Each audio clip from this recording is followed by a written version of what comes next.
Well, hello again, YouTube. And this is Greg. Thanks for stopping by. Wanted to talk today a little bit about some of the stoves I've had over the years.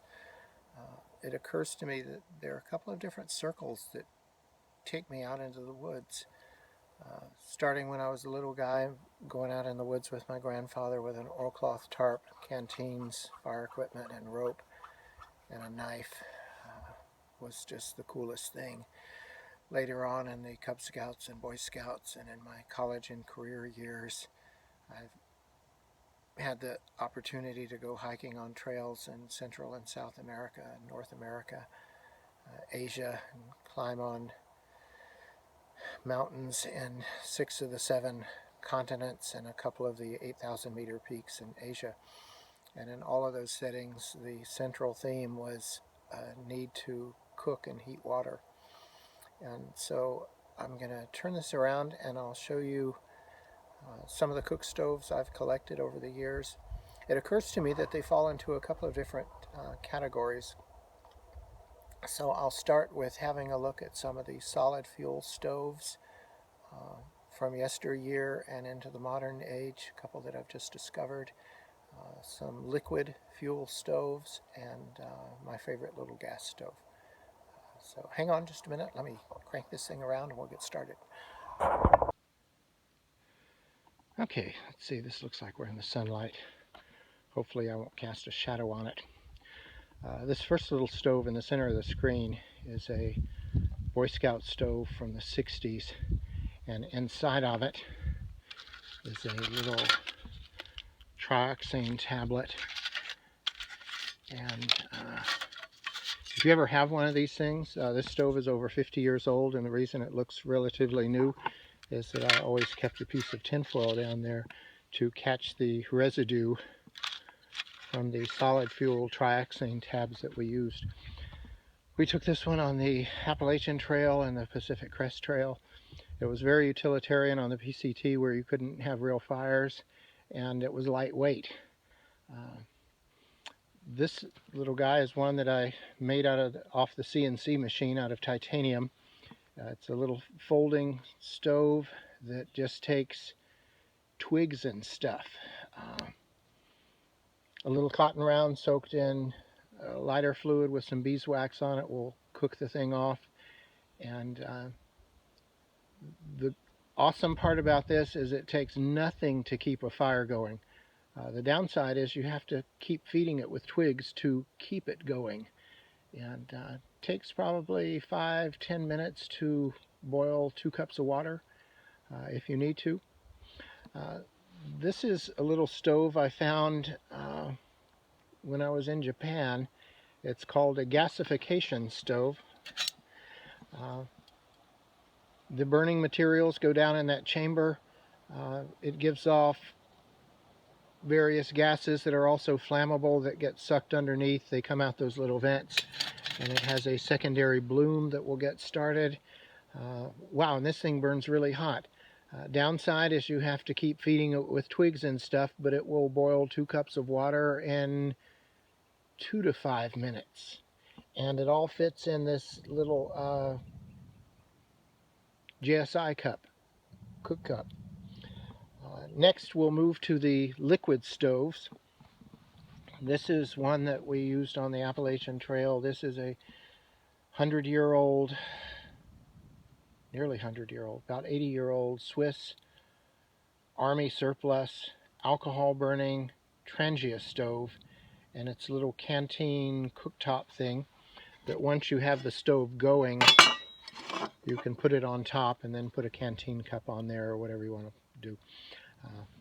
This little guy is one that I had when I was a little kid. Well, this isn't the one. I had one just like it. It says it burns alcohol, white gas from Coleman, or unleaded gas. I tried it with alcohol. You should never do it. The little coil heats up and makes a bloom and draws the vaporized liquid up, and it burns, and man, it sounds like a little rocket engine going off. If you try alcohol in this thing, you are going to have a disaster. It's not nearly explosive, but it will get away from you pretty quick. I've never used gasoline in it. I've only ever used Coleman fluid. A couple of years ago, I loaned mine out to a friend who never brought it back, and I was bummed out. And in one of the junk stores in St. Augustine on Anastasia Island, I found this one in a box and its original stuff for $5, and I was super stoked. Do not be confused with that heat jar behind it. You should never use heat in this kind of stove.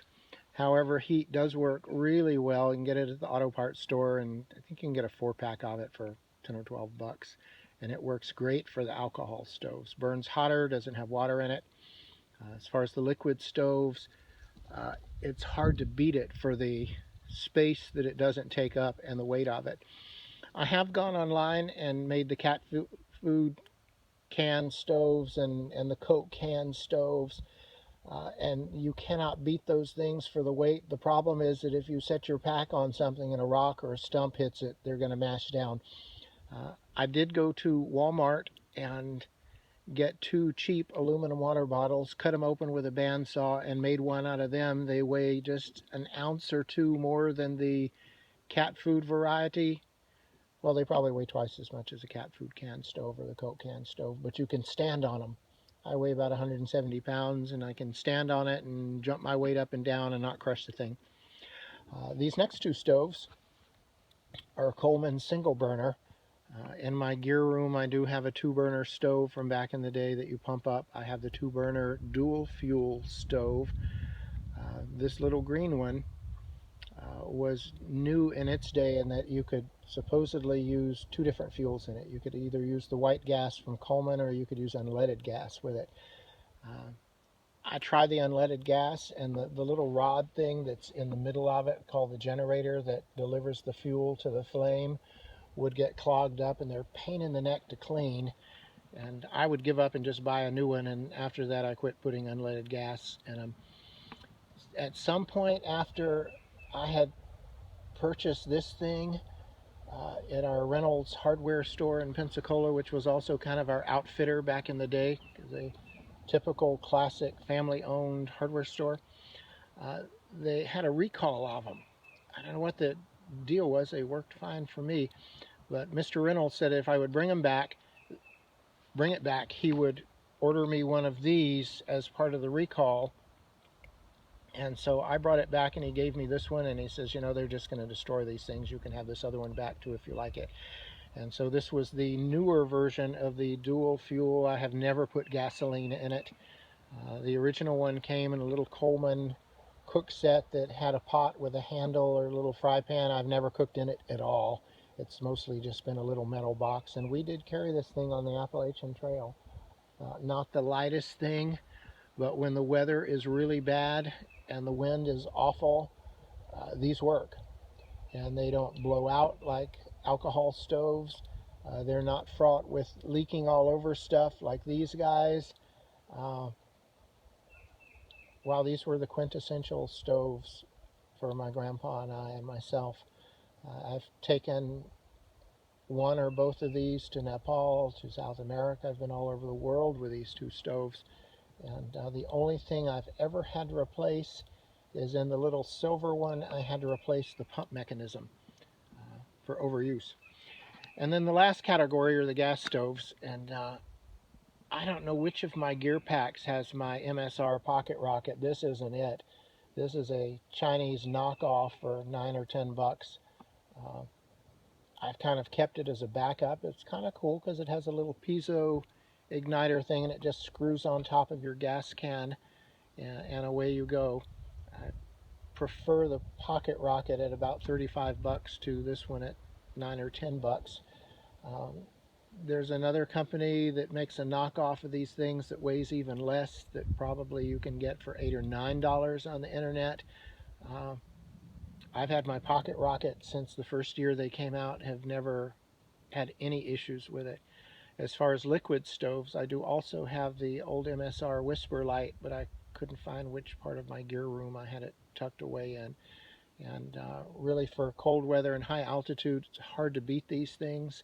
When it's really cold and really high altitude, you probably want to put your gas can in the inside pocket of one of your coats or something, because they do function better when they're warmer. So these are the stoves I've had over the years and been taken out with me on the trail. The first one, solid fuel stove from the Boy Scouts, very similar to the Esbit stove that's in service now. Underneath that little canteen cup is the Trangia alcohol stove that can still be had online. I think Esbit makes, maybe they call it a fire ant, some version of this one. They're super easy to make though if you have any basic shop tools. This one happened to come off a CNC machine. These gasification stoves are really portable. They unfold and undo and all fit in that pot.